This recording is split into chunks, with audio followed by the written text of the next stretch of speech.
ਅੱਛਾ ਜੀ, ਆਇੰਦਾ 48 ਘੰਟਿਆਂ ਦੇ ਦੌਰਾਨ ਪਾਕਿਸਤਾਨ ਦੇ ਸੂਬਾ ਬਲੋਚਿਸਤਾਨ ਦੇ ਸਹਿਲੀ ਇਲਾਕਿਆਂ ਦੇ ਵਿੱਚ 6.8 ਰੈਕਟਰ ਸਕੇਲ ਤੋਂ ਜ਼ਿਆਦਾ ਦਾ ਜ਼ਲਜ਼ਲਾ ਆਉਣ ਦਾ ਖਤਰਾ ਹੈ। ਇਹ ਕਹਿਣਾ ਨੈਦਰਲੈਂਡ ਦਾ ਇੱਕ ਇਦਾਰਾ ਹੈ, ਸੋਲਰ ਸਿਸਟਮ ਜਿਓਮੈਟ੍ਰਿਕ ਸਰਵੇ, ਜਿਨ੍ਹਾਂ ਦਾ ਮੁਖੱਫਫ ਹੈ SSGO। ਉਹਨਾਂ ਦੀ ਇਸ ਪੇਸ਼ਗੋਈ ਨੂੰ ਇਸ ਵਜ੍ਹਾ ਤੋਂ ਵੀ ਮੰਨਿਆ ਜਾਂਦਾ ਹੈ ਕਿਉਂਕਿ ਤੁਰਕੀ ਤੇ ਸ਼ਾਮ ਦੇ ਵਿੱਚ ਜਿਹੜਾ ਜ਼ਲਜ਼ਲਾ ਆਇਆ ਸੀ ਨਾ, ਉਹਨਾਂ ਦੀ ਵੀ ਇਹਨਾਂ ਨੇ ਐਡਵਾਂਸ ਪੇਸ਼ਗੋਈ ਕੀਤੀ ਸੀ। ਤੇ ਤੁਹਾਨੂੰ ਪਤਾ ਹੈ ਕਿ ਉਸ ਜ਼ਲਜ਼ਲੇ ਦੇ ਵਿੱਚ ਕਿਤਨੀਆਂ ਬੜੀਆਂ ਇਮਾਰਤਾਂ ਜ਼ਮੀਨ ਬੋਸ ਹੋ ਗਈਆਂ ਸਨ। ਲੇਕਿਨ ਪਾਕਿਸਤਾਨੀ ਇਦਾਰਿਆਂ ਦਾ ਕਹਿਣਾ ਕਿ ਇਹ ਉਹਨਾਂ ਦੀ ਸਰਵੇ ਰਿਪੋਰਟ ਗਲਤ ਵੀ ਸਾਬਿਤ ਹੋ ਸਕਦੀ ਹੈ ਤੇ ਅਸੀਂ ਵੀ ਕਹਿੰਦੇ ਹਾਂ ਕਿ ਅੱਲਾਹ ਕਰੇ ਗਲਤ ਸਾਬਿਤ ਹੋ ਜਾਵੇ। ਲੇਕਿਨ ਸਾਡੇ ਮੁਲਕ ਵਿੱਚ ਹੁਣ ਜ਼ਲਜ਼ਲੇ ਨਹੀਂ ਆਉਣੇ ਤੇ ਹੋਰ ਕੀ ਆਉਣਾ।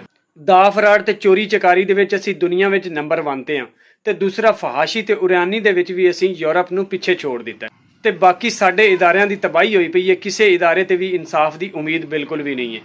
ਬਹਰਹਾਲ अल्लाह ताला साडे मुल्क पाकिस्तान नूं अमन और सलामती का गहवारा बनाए और इस तरह की कुदरती आफात तो महफूज रखे।